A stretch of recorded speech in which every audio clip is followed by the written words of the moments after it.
Big boss ಮನೆಯಿಂದ ಹಲವಾರು ಅಭ್ಯರ್ಥಿಗಳು ಒಳ್ಳೆಯ ಹೆಸರನ್ನ ಮಾಡಿಬಿಟ್ಟು ಹೊರಗಡೆ ಬಂದರು.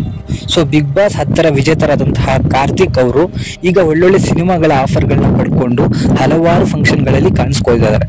ಆದರೆ ಪ್ರತಾಪ್, ರನ್ನರ್ ಅಪ್ ಆದಂತಹ ಪ್ರತಾಪ್ ಅವರು ಸಮಾಜ ಸೇವೆಯನ್ನು ಮಾಡ್ತಿದ್ದಾರೆ. ಜೊತೆ ವಿನಯ್ ಅವರ ಗ್ರೂಪ್ ಒಂದ್ ಕಡೆ ಇತ್ತು. ಸೊ ಇವರು ಬಿಗ್ ಬಾಸ್ ಇಂದ ಹೊರಗೆ ಬಂದ ಕೂಡಲೇ ಹಲವಾರು ಕಡೆ ಕಾಣಿಸ್ಕೊಂಡ್ರು. ಚಾಮುಂಡಿ ಬೆಟ್ಟದಲ್ಲಿ ಹಾಗೂ ಹಲವಾರು ಹೋಟೆಲ್ಗಳಲ್ಲಿ ಅಲ್ಲಿ ಇಲ್ಲಿ ಕಾಣಿಸ್ಕೊಂಡ್ರು.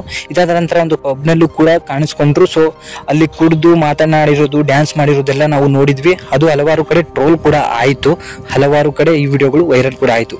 ಇದಾದ ನಂತರ ಈಗ ವಿನಯ್ ಹಾಗೂ ಮೈಕಲ್ಗೆ ಒಂದು ಹೋಟೆಲ್ನಲ್ಲಿ ಅವಮಾನ ಆಗಿದೆ. ಮ್ಯಾನೇಜರ್ ಅವರು ಗದರಿ ಹೊರಗೆ ಕಳಿಸಿದ್ದಾರೆ. ಸೊ ಹೋಟೆಲ್ನಿಂದ ಹೊರಗೆ ಕಳಿಸಿದ್ದಾರೆ ವಿನಯ್ಗೆ ಮತ್ತೆ ಮೈಕಲ್ಗೆ.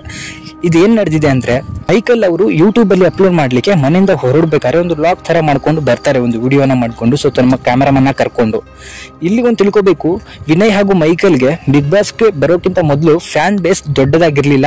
ಎಲ್ಲರೂ ಹೋದ್ರೆ ಅವರ ಹಿಂದೆ ಬರುವಂತ ಫ್ಯಾನ್ ಬೇಸ್ ಇರಲಿಲ್ಲ. ಆದ್ರೆ ಬಿಗ್ ಬಾಸ್ ಇಂದ ಬಂದ ನಂತರ ಹಲವಾರು ದೊಡ್ಡ ಮಟ್ಟದಲ್ಲಿ ಫ್ಯಾನ್ಸ್ ಆದ್ರು. ಇವರು ಒಂದು ಹೋಟೆಲ್ಗೆ ಬಂದ ಕೂಡಲೇ ಅಲ್ಲಿದ್ದಂತಹ ಜನಗಳು ಇವ್ರನ್ನ ನೋಡ್ಲಿಕ್ಕೆ ಮುಗ್ಗಿ ಬೀಳ್ತಾರೆ. ಸೊ ಆ ಹೋಟೆಲ್ ಒಳಗೆ ಹೋಗ್ಬೇಕಾದ್ರೆ ಅಲ್ಲಿನೂ ಕೂಡ ಜನಗಳು ಮುಗ್ಗಿ ಬಿದ್ದ್ಬಿಡ್ತಾರೆ. ಆ ಹೋಟೆಲಲ್ಲಿ ಇದ್ದಂತಹ ಗ್ಲಾಸ್ಗಳು ಹೊಡೆದು ಚೂರ್ ಚೂರ್ ಆಗ್ಬಿಡುತ್ತೆ. ಸೊ ಒಳಗಡೆ ಹೋದಂತಹ ಮೈಕಲ್ ಅಲ್ಲಿದ್ದಂತಹ ಟಿಪಾಯಿ ಮೇಲಿದ್ದಂತಹ ಗ್ಲಾಸ್ ಅನ್ನ ಟಚ್ ಆಗ್ಬಿಟ್ಟು ಬೀಳಿಸ್ಬಿಡ್ತಾರೆ. ಸೊ ಅದು ಹೊಡೆದು ಪುಡಿ ಆಗುತ್ತೆ. ಇದರಿಂದಾಗಿ ಒಳಗಿದ್ದಂತಹ ಮ್ಯಾನೇಜರ್ಗೆ ಕೋಪ ಬಂದು ಅವಮಾನವನ್ನ ಮಾಡಿಬಿಟ್ಟಿದ್ದಾರೆ. ಒಂದು ತಿಳ್ಕೊಬೇಕು, ನಾವು ಎಲ್ಲಿಗೆ ಹೋಗ್ತಾ ಇದ್ದೀವಿ, ಅಲ್ಲಿ ಹೇಗೆ ಸಿಚುವೇಶನ್ ಇರುತ್ತೆ ಅಂತ ಹೇಳಿ ತಿಳ್ಕೊಬೇಕು. ಯಾಕಂದ್ರೆ ಸೆಲೆಬ್ರಿಟಿ ಆಗೋದು ಇಂಪಾರ್ಟೆಂಟ್ ಅಲ್ಲ, ಆದ್ಮೇಲೆ ಅದನ್ನ ನಿಭಾಯಿಸ್ಕೊಂಡು ಹೋಗೋದು ತುಂಬಾ ಇಂಪಾರ್ಟೆಂಟ್ ಆಗುತ್ತೆ.